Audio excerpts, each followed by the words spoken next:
So we've got an idea of love and compassion in both traditions now. Are there any examples or texts or stories you can think of that would illustrate this for those of us who aren't so intellectual, maybe? I mean, in Christian traditions, there's obviously all of the narratives of Jesus. Mm-hmm. Jesus showing compassion on someone who was in need of healing all the time, or just even the command to love, right, and to love your enemy, which curiously enough requires that you have an enemy in the first place. But I suppose in order to illustrate it through a narrative, if I come back to that kind of question of hospitality and openness, one of the ways that Christian theologians have spoken about God is to speak of God as submitting himself almost to our hospitality, right? So in Christian traditions, Jesus is the second person of the Trinity incarnate, and so he comes and dwells among us. And in dwelling among us, he makes himself vulnerable to us, and we kill him. But that radical act of vulnerability itself becomes a kind of hospitality, a kind of opening, as we think about things like the Eucharist, the founding liturgy of Christian tradition is this moment where you just sit down and have a meal and say we are all sharing in this one body and blood. And so there's this sense of, in and through Jesus' life, this kind of double movement where God is becoming one of us, but also remains somehow a stranger, vulnerable to us, and constantly makes himself vulnerable to us right until the end. And so never relents on that, because that vulnerability is the condition for love to continue to happen. I think it's a good reminder in today's world when we might have that compassion fatigue or that fear of being vulnerable. Yeah. Well, the Quran is replete with verses, and there's lots of hadith or sayings of Prophet Muhammad. The attribute Rahman, and also the name, appears more than 300 times in the Quran. There's a verse, it says, Rahmati wasi'a kulli shay. My compassion, my rahmah, encompasses all things, which is God is speaking. And there's a famous expression in the Quran, وَمَا أَرْسَلْنَاكَ إِلَّا رَحْمَةً لِلْعَالَمِينَ.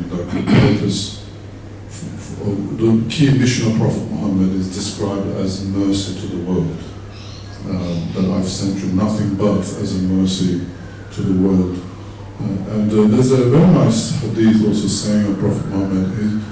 It goes like this: the merciful will receive mercy by the one who is merciful.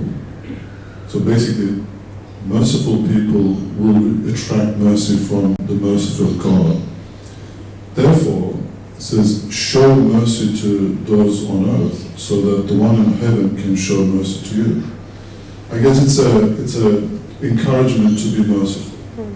There's a very important ethic in Islam.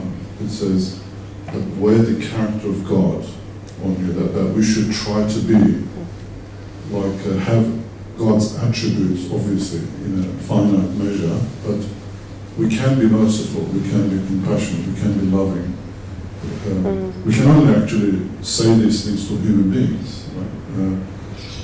In a true sense.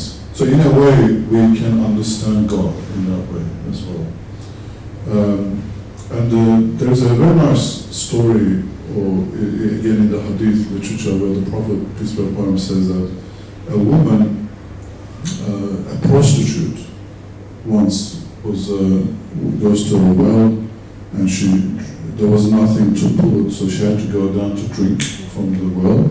She goes down with all trouble and then gets up. As soon as she gets up, she sees a dog who's panting with thirst. And then she goes down and takes water with her shoes and gives it to the dog. And then the prophet says, God put her in paradise because of that. So it was such a selfless act of compassion and love that it attracted forgiveness from God, just from that. So it's I guess in Islam, good deeds are very important to Amal al-Salih, but a good deed that is with sincerity is more valuable. But a good deed with sincerity and compassion is the top, right at the top. We all ascribe to have those kind of moments in our lives. So. Thank you. So God's compassion makes up everything, and we should extend that compassion to Encompasses everything. And therefore it surrounds everything. And then that woman was giving compassion to someone that wasn't a human. So is there some idea that we should be compassionate to all, or is that? Of course. Yeah. It's an act of compassion to any creature of God. There's another mystic, Yunus Emre. He said, "We love the creation for the sake of the Creator." I guess when faith enters in our heart, we are humbled. When we prostrate, we are humbled, and we are also, this tenderness enters into our heart. And we see creation as valuable works of art. Like a cockroach from a pest becomes a work of art, if you really examine it. And you don't want to kill it because it's a destruction, you're destroying that life form. So there's something about love and compassion when it enters a heart, and hopefully through faith and good deeds and worship, and then that moves the heart. And then everything becomes like, why should you be compassionate towards one thing and not to something else? You know? Thank you. Did you want to add anything before we move on, or are you good? Sure. I was just thinking as you were talking about how, in Christian traditions, God is love. Yeah. So, but nothing in the world is not just set up, wound up, and God stands back and goes, "Oh, guys, I wish you would do that." The very substance of who we are is continually funded by divine being. Right? So God's activity is in creation is continuous. Right? So there's this doctrine of creatio continuum, that everything is not only just set in motion, but is held in being at every moment. And if you follow through on that and think that love is what moves everything, there's this lovely line right at the end of Dante's Paradiso, right? The love that moves the sun and the stars. That everything in creation that is moving by virtue of divine love. That's what is continually giving everything motion. Thank you.